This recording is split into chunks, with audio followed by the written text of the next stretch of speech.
आज दुश्मन ने एक दफा फिर हमला किया बलूचिस्तान में और वहां पे 7 जवानों ने जाम शहादत नोश किया। बलूचिस्तान में गाहे बगाहे हमारे सिक्योरिटी फोर्सेस पे हमले हो रहे हैं, तो एक तरह से बलूचिस्तान ये सारी चीज का सेंटर ऑफ ग्रेविटी बनता जा रहा है। ये क्यों है? हमारे पास जो बम हैं, जो हमारे पास तैयारे हैं, जो हमारे पास असला है, हमारे पास टैंक हैं, हमारे पास जवान हैं, तो हमारे लिए क्यों है? जो लाल किले पर खड़े होकर ये कहता है कि अगर तुम हमें इधर तंग करोगे तो हम उधर तंग करेंगे, हमने किसी को तंग नहीं किया। ये हमारे घर के अंदर लोग हैं जो यहाँ पर वतन दुश्मनी कर रहे हैं। डरते बहुत है, हमारी सारी हुकूमतें जो मैं ये आपको ओपनली कह रहा हूँ कि हम डरते बहुत है।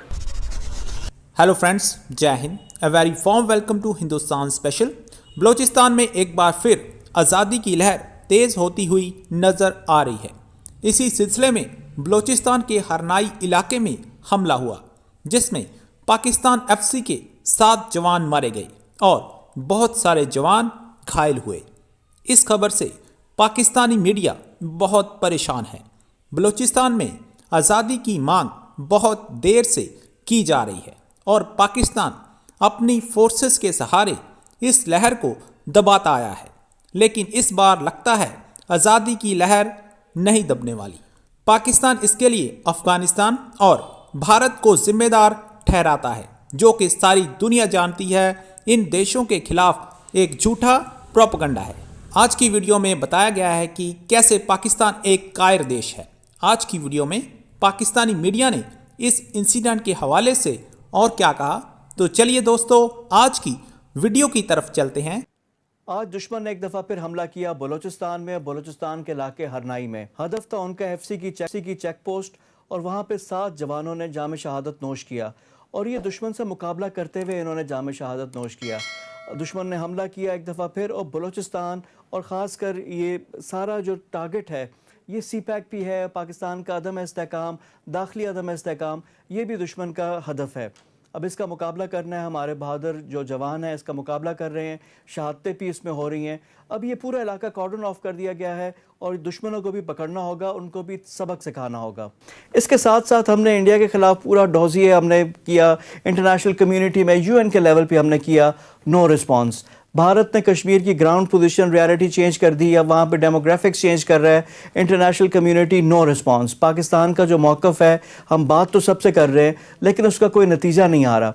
तो क्या वी नीड टू रीथिंक। और उसके साथ साथ जब भी हमारी आला क़यादत बैठती है वो कहते हैं, चाहे शाह महमूद कुरैशी हो, इमरान खान हो, इवन मिलिट्री लीडरशिप, कि भारत कोई भी फॉल्स फ्लैग ऑपरेशन करके, तो where do we stand and हमें क्या करना चाहिए?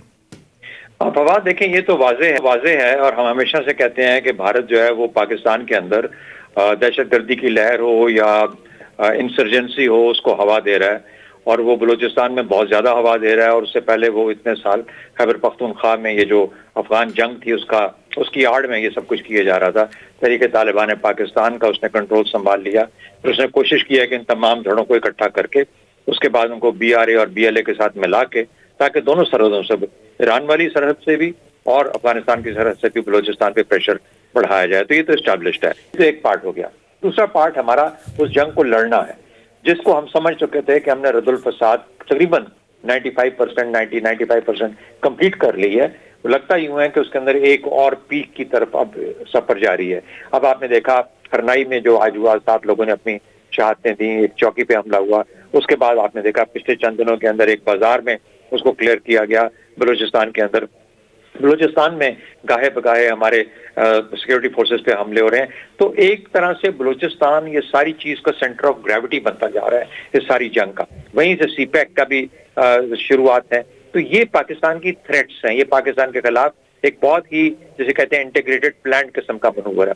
इसके साथ ही साथ दूसरा मरहला हुआ है जो कि आपको हमें हमेशा खतरा जिसका रहता है कि LOC के ऊपर 3000 मरतबा 3000 वायलेशन हुई हैं सिर्फ इस साल के दौरान, और वो एक्टिव वायलेशन है जिसके अंदर के भारत गोलाबारी करता है पाकिस्तान पे, और कम से कम 30 के करीब लोग जो हैं वो सिविलियन मासूम लोग शहीद हुए हैं इस सारे सिलसिले में। तो ये फैक्ट्स हैं। साथ ही साथ अगर उसके साथ वो एक हाइब्रिड वॉर की वजह से वो हमारे अंदर इंतशार भी पैदा कर पाता है, हमारी अफवाज को भी निशाने पे रखता है, तो फिर ये एक कंबाइंड असॉल्ट है जो कि पाकिस्तान के मुख्तलिफ पाकिस्तान पे मुख्तलिफ एंगल से इस वक्त लगाई जा रही है। तो इसका ये पाकिस्तान की थ्रेट है और पाकिस्तान को इसको फेस ऑफ करना है। आज 7 जवानों की खबर भी आ गई कि वतन के लिए 7 जो जवान हैं, जो सपूत हैं, उन्होंने अपनी जान का नजराना दे दिया। बड़ा ये दिल गिरफ्ता होता है इस किस्म की जब खबरें आती हैं। अफसोसनाक ये वाक़या हरनाई में पेश आया, 7 जवानों की शहादत की खबर आ रही है। सर, ये बलूचिस्तान की इंसर्जेंसी, अब पहले हम खैबर पख्तूनख्वा में रोज़ाना की बुनियाद पर यह खबरें सुनते थे, फिर 2014 के ऑपरेशन से लेकर अब तक बड़ी सुकून, बहुत बेहतरी की खबरें सामने आई। अब बलूचिस्तान टारगेट है। पहली बात तो ये है कि ये इंसर्जेंसी नहीं है, ये चंद हायर्ड लोग हैं जो दहशत गर्दी के लिए टूल हैं, जो आलाकार बने हुए हैं दुश्मन के हाथों में। तो ये मैं इसको इंसर्जेंसी नहीं समझता, ये लिमिटेड दहशत गर्दी है जो बैरूनी हाथ जिसको सपोर्ट कर रहे हैं।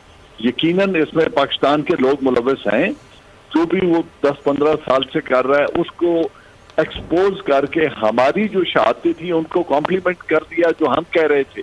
जब हमें ये भी पता है कि हिंदुस्तान कर रहा है तो दो बातें रह गई हैं। एक बात यह है कि हम अपने इंटेलिजेंस अदारों को कैंटर करें, उनको गियर अप करें और अपना ह्यूमन इंटेलिजेंस नेटवर्क पूरे इलाके में फैला दें कि जब भी कभी कोई असले की मूवमेंट हो या वो हो तो हमें इंफॉर्मेशन मिल जानी चाहिए। और लास्ट और बहुत जरूरी, जिसके बगैर ये काम नहीं रुकेगा, उस हाथ को तोड़ें जो हमारे बच्चों को शहीद कर रहे हैं। उस हाथ को जब तक हम नहीं तोड़ेंगे, जब तक इसका जवाब हम इसी तरीके हिंदुस्तान है तो हिंदुस्तान में कल 10 लाशें गिरनी चाहिए। हमारे में ये सलाहियत थी और है, और इस सलाहियत को हमें बरूए कार लाना होगा। अगर अफगानिस्तान में बैठ के हो रहे हैं तो उन कैंप्स को स्ट्राइक करें, एरियल स्ट्राइक्स करें। कि अगर किसी भी जगह से हमारे ऊपर अटैक हो रही है, किसी भी अड्डा बनाया गया है अफगानिस्तान में, 1, 2, 3, 5 अगर 60 भी हैं, तब भी हमें एक एक को उखाड़ कर फेंक देना चाहिए और हमें इस सिलसिले में अपनी तमाम तर ताकत को इस्तेमाल करना चाहिए। अगर हमारे पास सिक्योरिटी फोर्सेस हैं और जवाब देने की सलाहियत रखती हैं और यकीनन रखती हैं, और अगर वो दुश्मन के दांत खट्टे कर सकती हैं और यकीनन कर सकती हैं, तो उन्हें 1 मिनट के लिए भी स्पेयर नहीं करना चाहिए। और दूसरी बात यह है कि एक दुश्मन है जो आपके खिलाफ कार्रवाइयां करता है, एक दुश्मन है जिसके खिलाफ, जो आपके खिलाफ आग भड़काता है, जो लाल किले पर खड़े होकर यह कहता है कि अगर तुम हमें इधर तंग करोगे तो हम उधर तंग करेंगे। हमने किसी को तंग नहीं किया है। पाकिस्तान के खिलाफ कोई भी उन्होंने सबूत हमारे सामने, आज तक इंडिया ने कोई एक चीज़ नहीं दी है कि पाकिस्तान उनके किसी काम में मुलविस है या किसी उसके खिलाफ किसी चीज़ में मुलविस है। लेकिन हमारे पास उसका ऐलान मौजूद है, इंडियन प्राइम मिनिस्टर का लाल किले पर खड़े होकर ये ऐलान मौजूद है। होता क्या है, सिक्योरिटी इदारे क्या होते हैं? एक मुल्क की सिक्योरिटी का डिटरेंट होते हैं। ये क्यों है? हमारे पास जो बम हैं, जो हमारे पास तैयारे हैं, जो हमारे पास असला है, हमारे पास टैंक हैं, हमारे पास जवान हैं, हमारे पास फोर्सेज हैं, और हमारे पास 3 दुनिया की आला सलाहियत की हामिल फोर्सेज हैं, तो हमारे लिए क्यों हैं? अगर हम पर हमला हो जाता है, हमारे 7 बच्चों को शहीद कर, तो अब तक तो दुश्मन के हम डर गए दुनिया से कि ये दुनिया में कहेगी हम दुनिया से डरते बहुत है। हमारी सारी हुकूमतें जो है, मैं आपको ओपनली कह रहा हूँ कि हम डरते बहुत हैं। इवन ये तमाम काम जो खत्म किया था ये परवेज मुशर्रफ साहब ने किया था। हम बहुत बड़े, एक तो जमहूरी बहुत बड़े बनते हैं, हम सबसे जमहूरियत संभाल, हम बहुत बड़े जमहूरी, आप देखेंगे यानी बहुत बड़े जमहूरी बनते हैं कि ख्वाजा आसिफ साहब अमेरिका गए, फॉरेन मिनिस्टर थे, उन्होंने वहां जाके कह दिया कि पाकिस्तान को अपना घर ठीक करना पड़ेगा। असल इशू ये है कि हमें अपने घर के अंदर देखना है।